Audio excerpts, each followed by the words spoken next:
Hey people, in this video I'm going to share with you 5 things to ensure to enjoy your trip here in the land of the morning calm, Korea. Let's do it.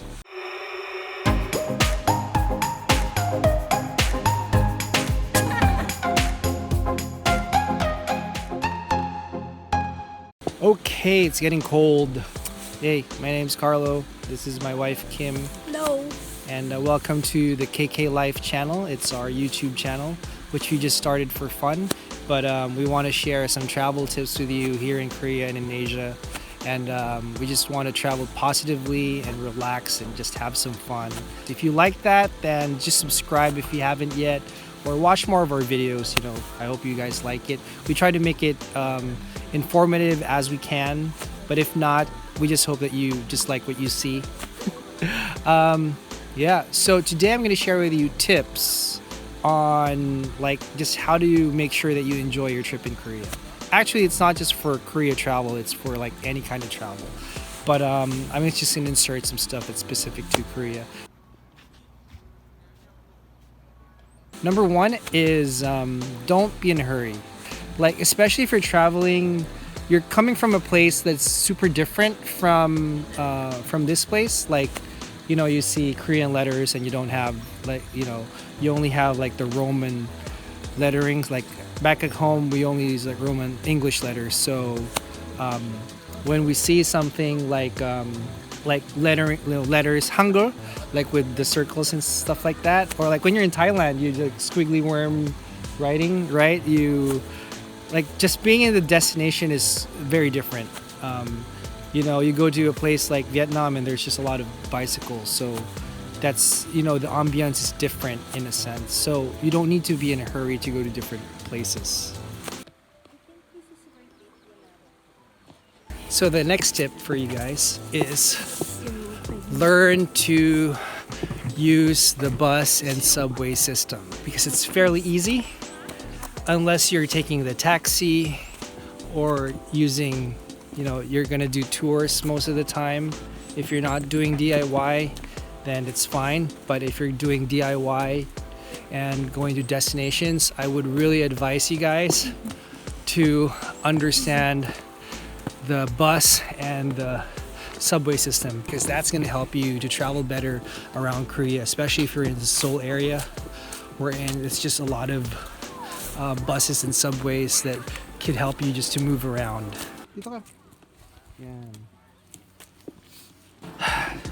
So in relation to that other tip is this new tip. If you can, choose a hotel or whatever accommodations you're gonna stay at, like, I don't know, a guest house or whatever, but choose an accommodations, a hotel that's actually near the subway.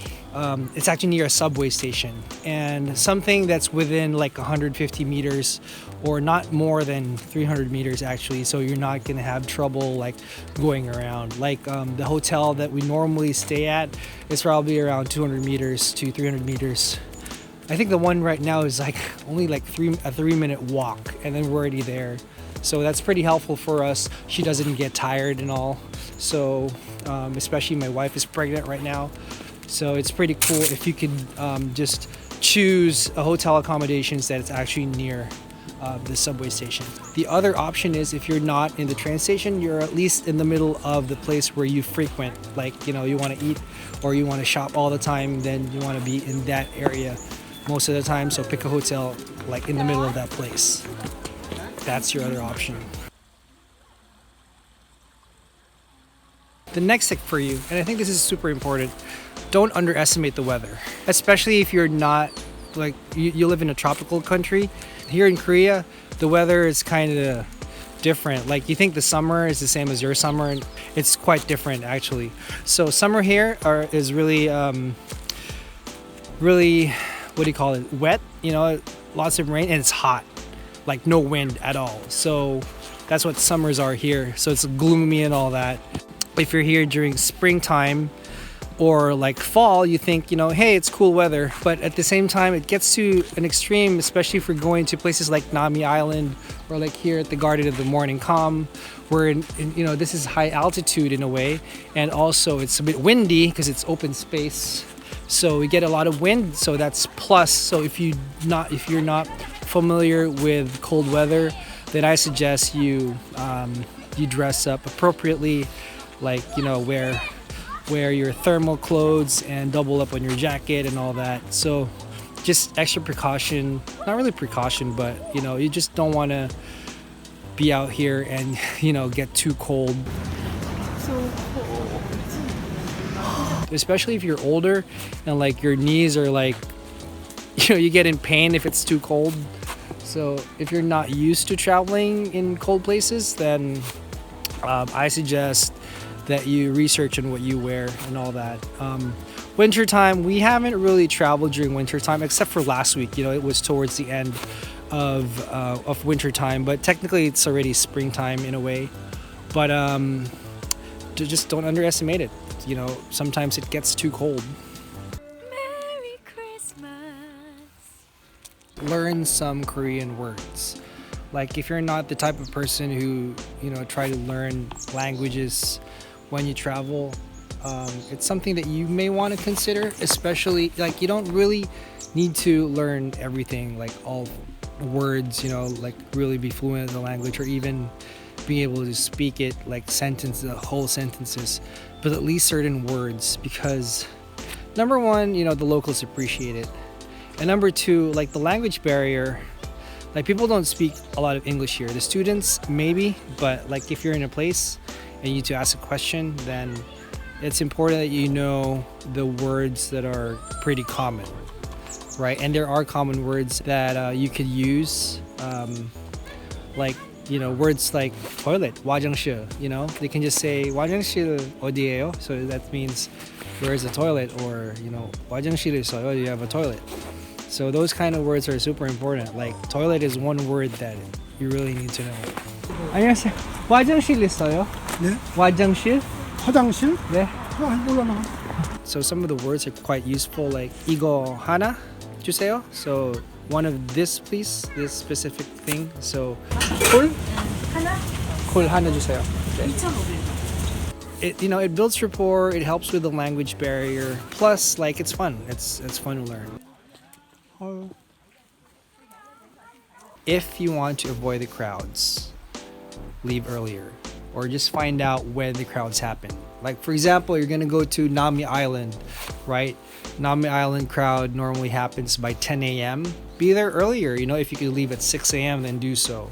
Of course, that's gonna be harder as you go older, but if you can do that, then I suggest you really go out of your way to just experience the place. We're out early. It's around 6:25 in the morning. We were in Nami Island by like 9 a.m. So that gave us about an hour to experience the place. Most destinations, the crowds happen by 10. So I really suggest that if you're gonna go to different places, find out what time the crowds normally come. So same thing if you're gonna go to like Lottie World or like Everland, then the crowds normally happen at a later time of the day. So be there during opening, and you get rush to your ride of choice immediately, so that you get to ride it. Otherwise, you're gonna end up not being able to ride it or queuing to get to the ride. So that's just a tip for you. And for my ultimate tip, my bonus tip actually, for traveling here in Korea, basically, since we're dealing with seasons, try to visit the place in transitions. Like, let's say you don't want it to be too hot and too cold. You want it to be just in the middle, right? Like end of winter, or like I would prefer like early spring, right? Early spring.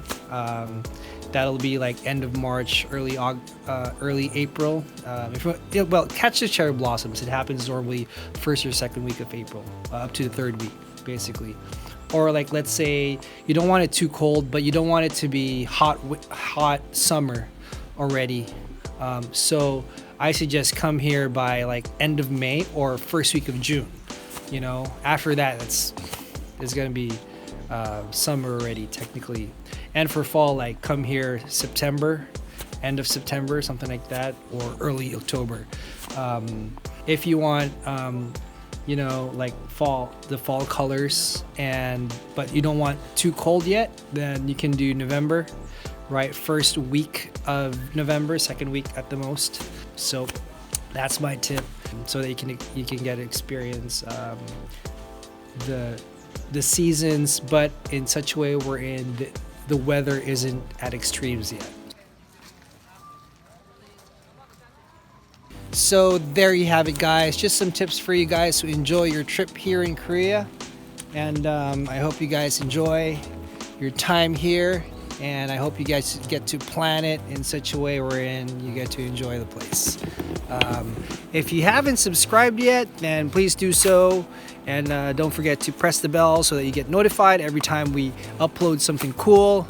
This is Carlo again, and my wife is somewhere out there. And thanks for watching the KK Life. More videos to come. And yeah, have a fun and safe travel.